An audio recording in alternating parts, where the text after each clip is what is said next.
අමරිකානු ජාතිකයෙකු ඔහුගේ විදුලි බිල අඩු කරගන්න අපූරු උපක්‍රමයක් භාවිතා කරලා තියෙනවා.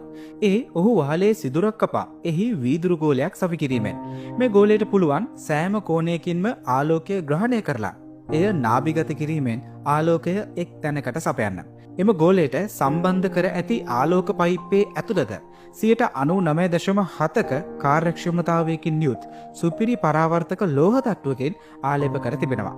හිරු එළිය එහි මාර්ගය හරහා ඇතුල්වීමත් එක්ක එය අවසානයේ කාමරයට ගලා එනවා.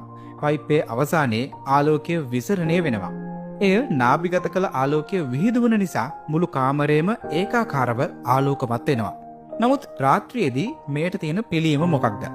ඒ මෙම සැකසුමට දිවා කාලයේදී ශක්තිය ගබඩා කර රාත්‍රියේදී එය මුදාහරින සූර්ය පැනල ඇතුළත් කර තිබීමයි. ඒ කියන්නේ ජාලයෙන් එක වොට් එකක්වත් භාවිතා නොකර පැය 24 පුරාම ආලෝකකරණයක් ලබා ගත හැකි වීමයි. ඉතින් මිත්‍රවරුනි, ඔබේ නිවසටත් මෙවැනි උපාංගයක් තිබුණොත් මොනතරම්නම් වටීවිද?